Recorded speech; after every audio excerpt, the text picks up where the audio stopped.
Conversation 1. Cookery Classes. Hello, Tourist Information Centre. Mike speaking. How can I help you? Oh, hi. I wanted to find out about cookery classes. I believe there are some one-day classes for tourists. Well, they're open to everyone, but tourists are always welcome. OK, let me give you some details of what's available.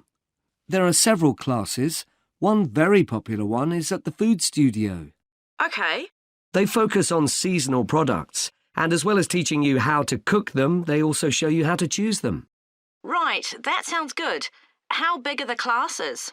I'm not sure exactly, but they'll be quite small. And could I get a private lesson there? I think so. Let me check. Yes, they do offer those. Though, in fact, most of the people who attend the classes find it's a nice way of getting to know one another. I suppose it must be, yes. And this company has a special deal for clients where they offer a discount of 20% if you return for a further class. OK, but you said there were several classes. That's right. Another one you might be interested in is Bond's Cookery School. They're quite new. They just opened 6 months ago, but I've heard good things about them. They concentrate on teaching you to prepare healthy food, and they have quite a lot of specialist staff. So is that food for people on a diet and things like that? I don't know if I'd be interested in that. Well, I don't think they particularly focus on low-calorie diets or weight loss. It's more to do with recipes that look at specific needs, like including ingredients that will help build up your bones and make them stronger, that sort of thing. I see. Well, I might be interested. I'm not sure. Do they have a website I could check? Yes, just key in the name of the school. It'll come up. And if you want to know more about them, every Thursday evening they have a lecture at the school. It's free, and you don't need to book or anything. Just turn up at 7:30. And that might give you an idea of whether you want to go to an actual class. OK, there's one more place you might be interested in. That's got a rather strange name. It's called the Aretsa Centre. That's spelled A-R-R-E-T-S-A. OK. They've got a very good reputation. They do a bit of meat and fish cookery, but they mostly specialise in vegetarian dishes. Right. That's certainly an area I'd like to learn more about. I've got lots of friends who don't eat meat. In fact, I think I might have seen that school today. Is it just by the market? That's right. So they don't have any problem getting their ingredients. They're right next door. And they also offer a special 2-hour course in how to use a knife. They cover all the different skills, buying them, sharpening, chopping techniques. It gets booked up quickly, though, so you'd need to check it was available. Right, well, thank you very much. I'll go and check that out. Conversation 2. Experiment. We've got to choose a topic for our experiment, haven't we, Jack?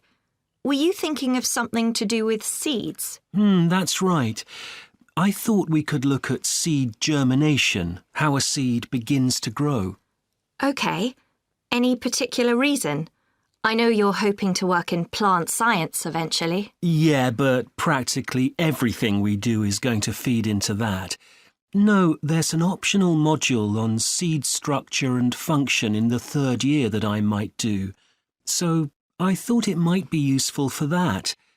If I choose that option, I don't have to do a dissertation module. Good idea. Well, I thought for this experiment, we could look at the relationship between seed size and the way the seeds are planted. So we could plant different sized seeds in different ways and see which grow best. OK. We'd need to allow time for the seeds to come up. That should be fine if we start now. A lot of the other possible experiments need quite a bit longer. So that'd make it a good one to choose. And I don't suppose it'd need much equipment. We're not doing chemical analysis or anything. Though that's not really an issue. We've got plenty of equipment in the laboratory. Yeah, we need to have a word with the tutor if we're going to go ahead with it, though. I'm sure our aim's OK. It's not very ambitious, but the assignment's only 10% of our final mark, isn't it? but we need to be sure we're the only ones doing it. Yeah, it's only 5% actually, but it'd be a bit boring if everyone was doing it. Did you read that book on seed germination on our reading list? The one by Graves? I looked through it for my last experiment, though it wasn't all that relevant there. It would be for this experiment, though. I found it quite hard to follow. Lots about the theory, which I hadn't expected. Yes, I'd been hoping for something more practical. It does include references to the recent findings on genetically modified seeds, though. Yes, that was interesting. I read an article about seed germination by Lee Hall.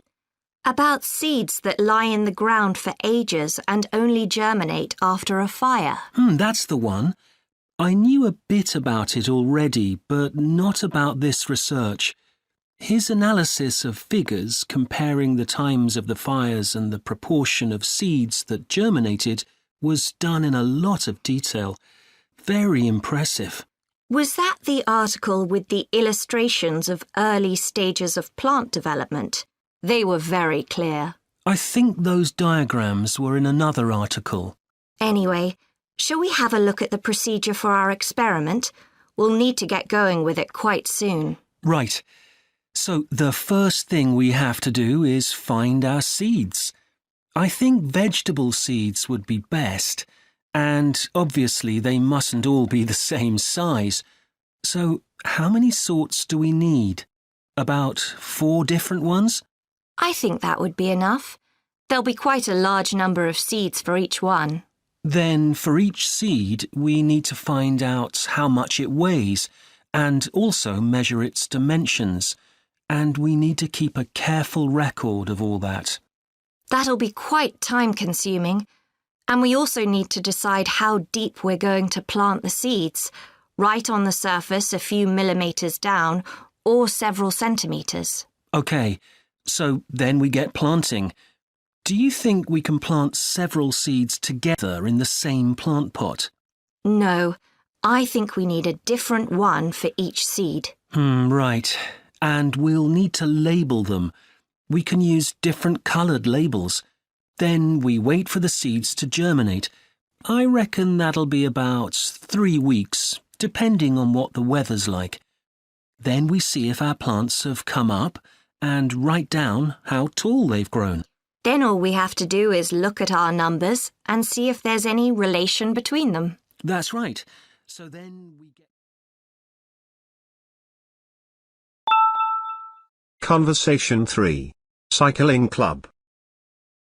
Hello, South City Cycling Club. Oh, hi. I want to find out about joining the club. Right, I can help you there. I'm the club secretary and my name's Jim Hunter. Oh, hi, Jim. So, are you interested in membership for yourself? That's right. OK, well, there are basically 2 types of adult membership. If you're pretty serious about cycling, there's the full membership. That costs $260, and that covers you not just for ordinary cycling, but also for races both here in the city and also in other parts of Australia. Right. Well, I'm not really up to that standard. I was more interested in just joining a group to do some cycling in my free time. Sure, that's why most people join. So in that case, you'd be better with the recreational membership. That's $108 if you're over 19 and $95 if you're under. I'm 25. OK. It's paid quarterly and you can upgrade it later to the full membership if you want to, of course. Now, both types of membership include the club fee of $20. They also provide insurance in case you have an accident, though we hope you won't need that, of course. No. OK. Well, I'll go with the recreational membership, I think. And that allows me to join in the club activities and so on? That's right. And once you're a member of the club, you're also permitted to wear our kit when you're out cycling. It's green and white. Yes, I've seen cyclists wearing it. So can I buy that at the club? No, it's made to order by a company in Brisbane. You can find them online. They're called Jerry's. That's JERRIZ.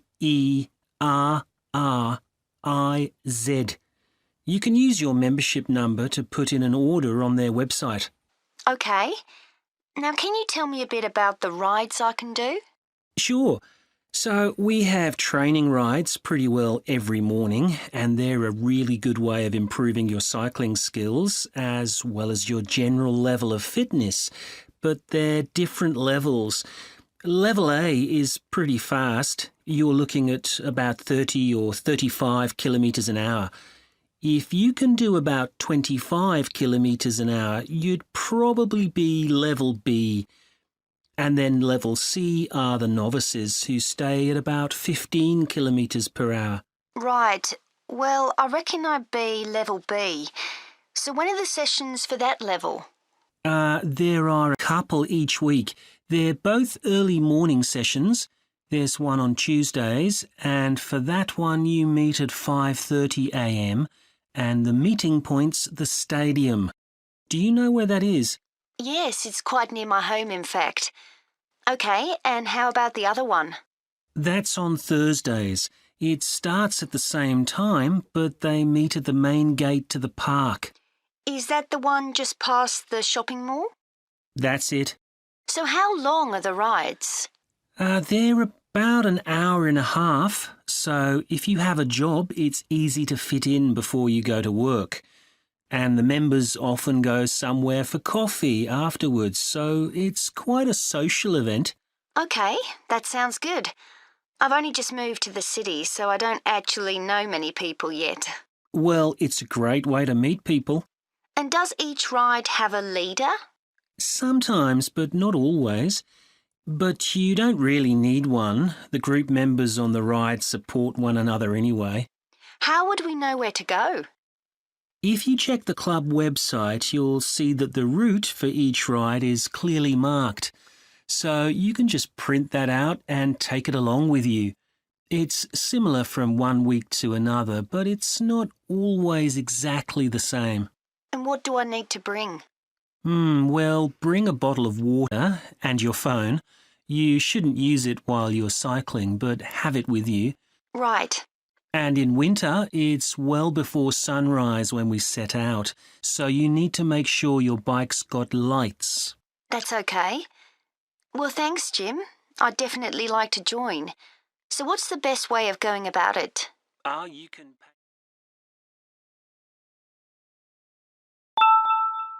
Conversation 4. Nanotechnology. Come in, Russ. Thank you. Now, you wanted to consult me about your class presentation on nanotechnology.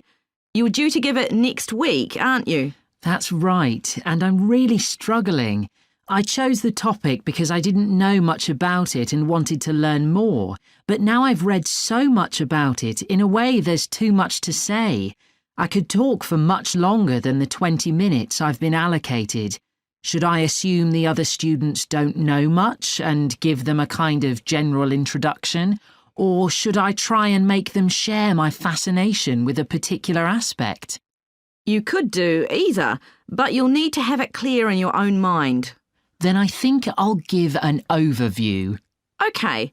Now, one way of approaching this is to work through developments in chronological order. On the other hand, you could talk about the numerous ways that nanotechnology is being applied. You mean things like thin films on camera displays to make them water repellent and additives to make motorcycle helmets stronger and lighter? Exactly. Or another way would be to focus on its impact in one particular area, say medicine or space exploration. That would make it easier to focus. Perhaps I should do that. I think that would be a good idea. Right. How important is it to include slides in the presentation? They aren't essential by any means, and there's a danger of tailoring what you say to fit whatever slides you can find. While it can be good to include slides, you could end up spending too long looking for suitable ones. You might find it better to leave them out. I see. Another thing I was wondering about was how to start. I know presentations often begin with, first I'm going to talk about this, and then I'll talk about that. But I thought about asking the audience what they know about nanotechnology. That would be fine if you had an hour or two for the presentation, but you might find that you can't do anything with the answers you get, and it simply eats into the short time that's available. So maybe I should mention a particular way that nanotechnology is used to focus people's attention. That sounds sensible. What do you think I should do next?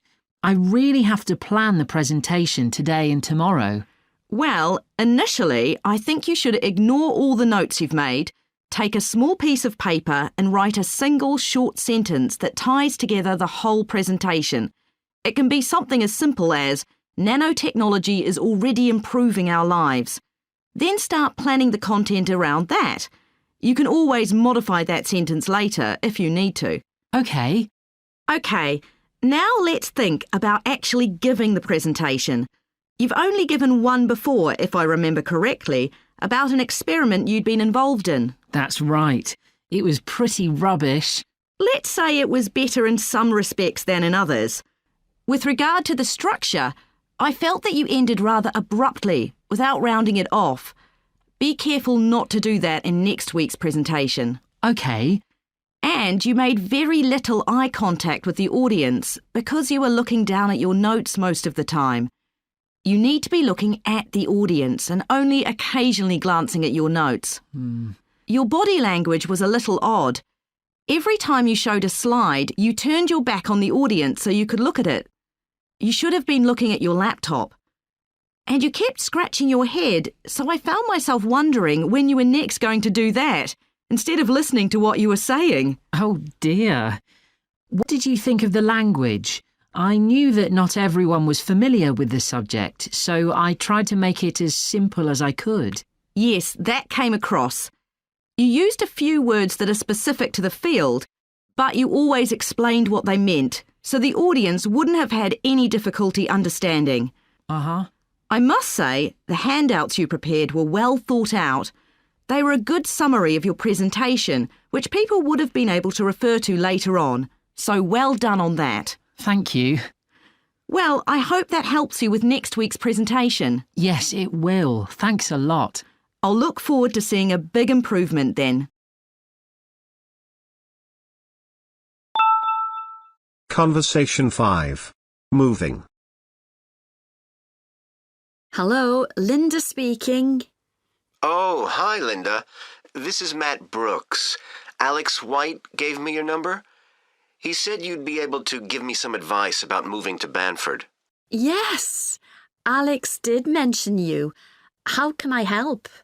Well, first of all, which area to live in? Well, I live in Dalton, which is a really nice suburb. Not too expensive, and there's a nice park. Sounds good. Do you know how much it would be to rent a 2-bedroom flat there? Yeah, you should be able to get something reasonable for £850 per month. That's what people typically pay. You certainly wouldn't want to pay more than £900. That doesn't include bills or anything. No, that sounds all right. I'll definitely have a look there. Are the transport links easy from where you live? Well, I'm very lucky. I work in the city centre, so I don't have to use public transport. I go by bike. Oh, I wish I could do that. Is it safe to cycle around the city? Yes, it's fine. And it keeps me fit. Anyway, driving to work in the city centre would be a nightmare because there's hardly any parking. And the traffic during the rush hour can be bad. I'd be working from home, but I'd have to go to London 1 or 2 days a week. Oh, that's perfect. Getting to London is no problem. There's a fast train every 30 minutes, which only takes 45 minutes. That's good.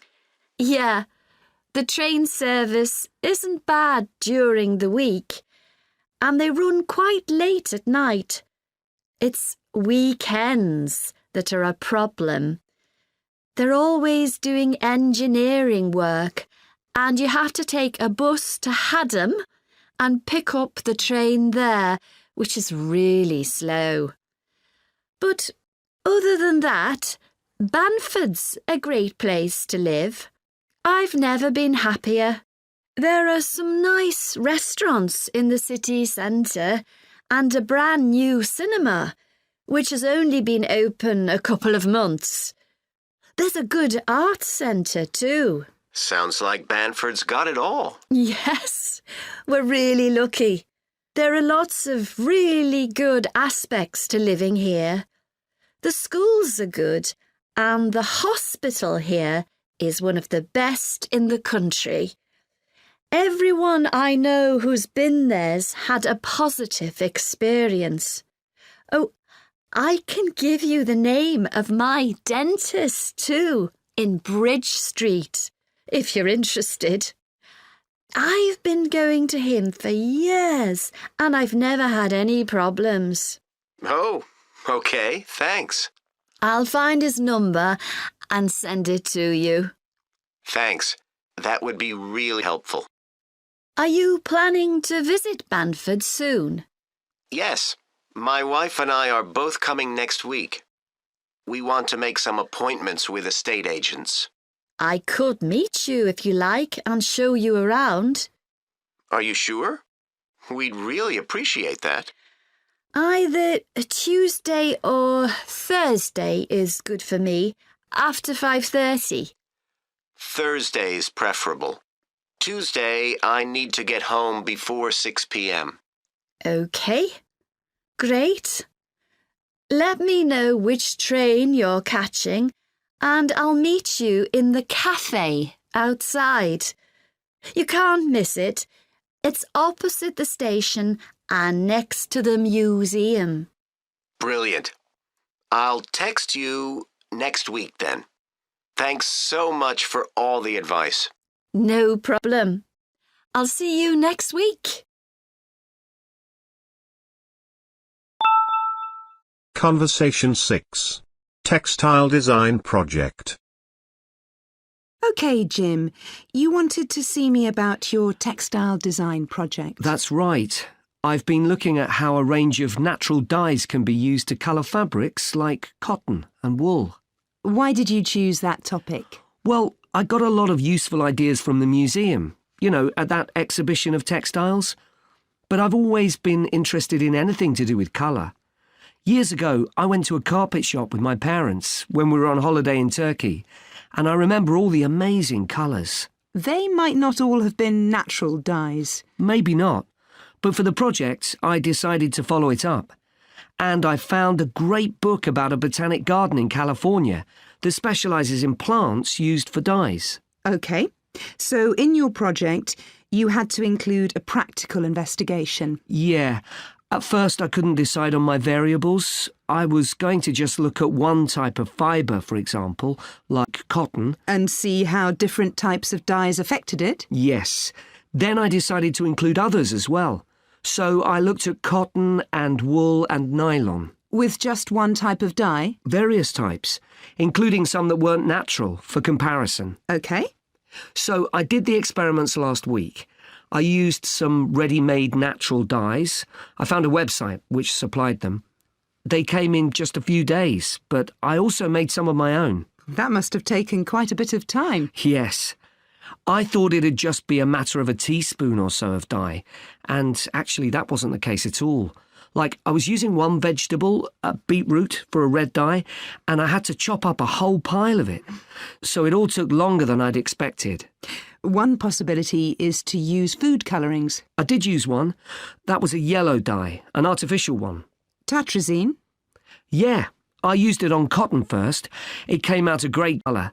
But when I rinsed the material, the colour just washed away. I'd been going to try it out on nylon, but I abandoned that idea. Were you worried about health issues? I thought if it's a legal food colouring, it must be safe. Well, it can occasionally cause allergic reactions, I believe. So what natural dyes did you look at? Well, one was turmeric. The colour's great. It's a really strong yellow. It's generally used in dishes like curry.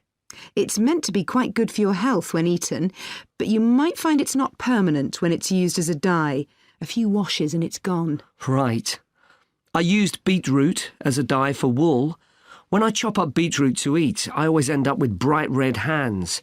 But the wool ended up just a sort of watery cream shade. Disappointing. There's a natural dye called Tyrian purple. Have you heard of that? Yes.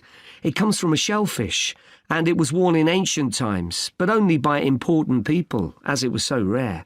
I didn't use it. It fell out of use centuries ago, though one researcher managed to get hold of some recently. But that shade of purple can be produced by chemical dyes nowadays. Did you use any black dyes? Logwood. That was quite complicated. I had to prepare the fabric so the dye would take. I hope you were careful to wear gloves. Yes, I know the danger with that dye. Good, it can be extremely dangerous if it's ingested. Now, presumably you had a look at an insect-based dye, like cochineal, for example. Yes, I didn't actually make that. I didn't have time to start crushing up insects to get the red colour, and anyway, they're not available here. But I managed to get the dye quite easily from a website, but it cost a fortune. I can see why it's generally just used in cooking and in small quantities. Yes, it's very effective, but that's precisely why it's not used as a dye. I also read about using metal oxide. Apparently you can allow iron to rust while it's in contact with the fabric, and that colours it. Yes, that works well for dyeing cotton. But you have to be careful as the metal can actually affect the fabric, and so you can't expect to get a lot of wear out of fabrics treated in this way.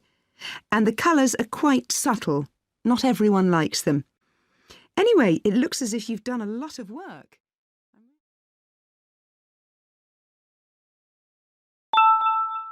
Conversation 7. The training. Hi, Alex. It's Martha Clines here. James White gave me your number. I hope you don't mind me calling you. Of course not. How are you, Martha? Good, thanks. I'm ringing because I need a bit of advice. Oh, yeah, what about? The training you did at JPNW a few years ago, I'm applying for the same thing. Oh, right, yes, I did mine in 2014. Best thing I ever did, I'm still working there. Really? What are you doing? Well, now I work in the customer services department, but I did my initial training in finance. I stayed there for the first 2 years and then moved to where I am now. That's the same department I'm applying for. Did you enjoy it? I was pretty nervous to begin with. I didn't do well in my exams at school, and I was really worried because I failed maths. But it didn't actually matter because I did lots of courses on the job. Did you get a diploma at the end of your trainee period? I'm hoping to do the one in business skills. Yes, that sounds good. I took the one on IT skills, but I wish I'd done that one instead. OK, that's good to know. What about the other trainees? How did you get on with them? There were about 20 of us who started at the same time, and we were all around the same age. I was 18, and there was only one person younger than me who was 17. The rest were between 18 and 20. I made some good friends. I've heard lots of good things about the training at JPNW. It seems like there are a lot of opportunities there. Yeah, definitely. Because of its size, you can work in loads of different areas within the organisation. What about pay? I know you get a lower minimum wage than regular employees. That's right, which isn't great. But you get the same number of days holiday as everyone else, and the pay goes up massively if they offer you a job at the end of the training period. Yeah, but I'm not doing it for the money. It's the experience I think will be really useful. Everyone says by the end of the year you gain so much confidence. You're right, that's the most useful part about it. There's a lot of variety too. You're given lots of different things to do. I enjoyed it all. I didn't even mind the studying.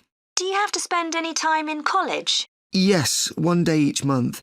So you get lots of support from both your tutor and your manager. That's good. And the company is easy to get to, isn't it? Yes, it's very close to the train station, so the location's a real advantage. Have you got a date for your interview yet? Yes, it's on the 23rd of this month. So long as you're well prepared, there's nothing to worry about. Everyone's very friendly. I am not sure what I should wear. What do you think? Nothing too casual, like jeans, for example. If you've got a nice jacket, wear that with a skirt or trousers. OK, thanks. Any other tips? Well, I know it's really obvious, but arrive in plenty of time. They hate people who are late. So make sure you know exactly where you have to get to. And one other useful piece of advice my manager told me before I had the interview for this job is to smile, even if you feel terrified. It makes people respond better to you. I'll have to practice doing that in the mirror. Yeah, well, good luck. Let me know if you need any more information. Thanks very much. Conversation 8. Food labels. I still got loads to do for our report on nutritional food labels. Me too. What did you learn from doing the project about your own shopping habits? Well, I've always had to check labels for traces of peanuts in everything I eat because of my allergy. But beyond that, I've never really been concerned enough to check how healthy a product is. This project has actually taught me to read the labels much more carefully. I tended to believe claims on packaging, like low in fat. But I now realise that the healthy yoghurt I've bought for years is full of sugar, and that it's actually quite high in calories. Ready meals are the worst. Comparing the labels on supermarket pizzas was a real eye-opener. Did you have any idea how many calories they contain? I was amazed. Yes, because unless you read the label really carefully, you wouldn't know that the nutritional values given are for half a pizza. When most people eat the whole pizza. Not exactly transparent, is it? Not at all. But I expect it won't stop you from buying pizza. Probably not, no. I thought comparing the different labelling systems used by food manufacturers was interesting. I think the kind of labelling system used makes a big difference. Which one did you prefer? I liked the traditional daily value system best, the one which tells you what proportion of your required daily intake of each ingredient the product contains. I'm not sure it's the easiest for people to use, but at least you get the full story. I like to know all the ingredients in a product, not just how much fat, salt and sugar they contain. But it's good supermarkets have been making an effort to provide reliable information for customers. Yes. There just needs to be more consistency between labelling systems used by different supermarkets, in terms of portion sizes, etc. The labels on the different brands of chicken flavour crisps were quite revealing too, weren't they? Yeah. I don't understand how they can get away with calling them chicken flavour when they only contain artificial additives. I know. I'd at least have expected them to contain a small percentage of real chicken. Absolutely. I think having nutritional food labelling has been a good idea, don't you? I think it will change people's behaviour and stop mothers, in particular, buying the wrong things. But didn't that study kind of prove the opposite? People didn't necessarily stop buying unhealthy products. They only said that might be the case. Those findings weren't that conclusive, and it was quite a small-scale study. I think more research has to be done. Yes, I think you're probably right. What do you think of the traffic light system? I think supermarkets like the idea of having a colour-coded system, red, orange or green, for levels of fat, sugar and salt in a product. But it's not been adopted universally, and not on all products. Why do you suppose that is? Pressure from the food manufacturers. Hardly surprising that some of them are opposed to flagging up how unhealthy their products are. I'd have thought it would have been compulsory. It seems ridiculous it isn't. I know. And what I couldn't get over is the fact that it was brought in without enough consultation. A lot of experts had deep reservations about it. That is a bit weird. I suppose there's an argument for doing the research now when consumers are familiar with this system. Yeah, maybe. The participants in the survey were quite positive about the traffic light system. But I don't think they targeted the right people. They should have focused on people with low literacy levels, because these labels are designed to be accessible to them. Yeah. But it's good to get feedback from all socio-economic groups, and there wasn't much variation in their responses. No. But if they hadn't interviewed participants face-to-face, they could have used a much bigger sample size. I wonder why they chose that method. Dunno. How were they selected? Did they volunteer or were they approached? I think they volunteered. The thing that wasn't stated was how often they bought packaged food. All we know is how frequently they used the supermarket.